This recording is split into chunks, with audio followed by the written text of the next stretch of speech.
Tout d'abord, le groupe NGE, c'est un groupe français, indépendant, acteur majeur du BTP, qui s'appelle Nouvelle Génération d'Entrepreneurs, qui s'est développé en croissance externe et en croissance organique depuis la reprise par le management en 2002 sur toutes les activités que pouvaient avoir les collectivités, du terrassement, des projets ferroviaires, de l'immobilier, des sols sportifs, du génie civil, du bâtiment, etc.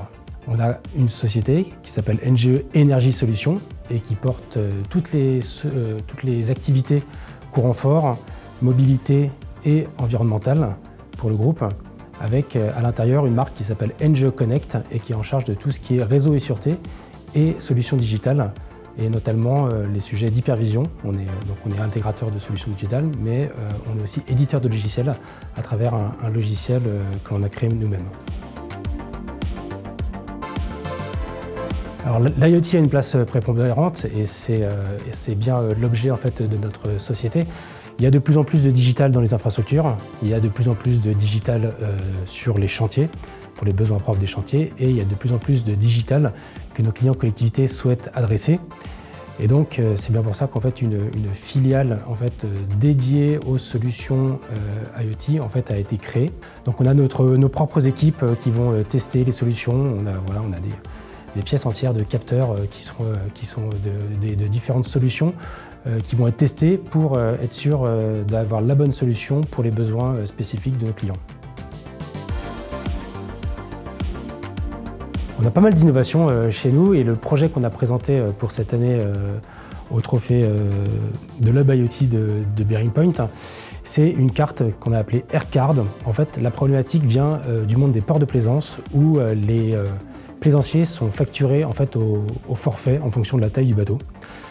Donc il y a des branchements sauvages, donc il y a des gens qui ne font pas attention, qui laissent traîner l'eau, et donc du coup il y a des énormes pertes.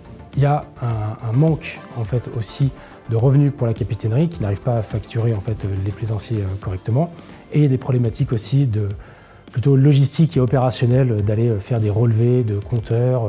Donc on a développé en fait une carte, AirCard, qui est en fait un automate qui va se mettre dans des bornes de distribution existantes ou nouvelles bornes de distribution à installer.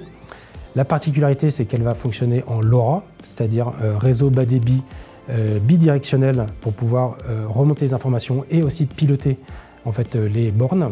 Et en fait sur cette carte, en fait, on a développé, elle peut accueillir en fait 6 modules. Un module déjà lecteur de badge, donc lecteur de badge physique ou alors badge virtualisé. Un module pour faire du comptage par impulsion pour l'eau et l'électricité et le pilotage en fait des bornes. Et puis il y a d'autres justement slots disponibles pour les modules, et ça peut être un module par exemple avec des pinces ampérométriques pour pouvoir faire des mesures de consommation aussi un petit peu différentes pour s'adapter en fait à la réalité terrain. Ou alors encore un module contact sec qui va permettre de remonter des informations d'ouverture de porte, informations de température, d'hygrométrie, d'inondation, et ce qui va permettre en fait de créer en fait des usages autour de cette carte.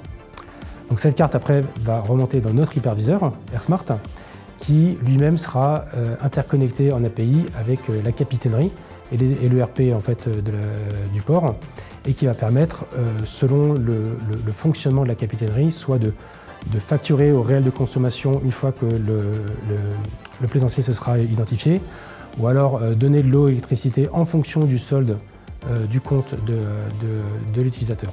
Et voilà, il y a plus de branchement sauvage parce qu'on ne peut pas avoir de l'eau et l'électricité simplement en se branchant. Et donc voilà, il y a vraiment un objectif vertueux qui a été rempli.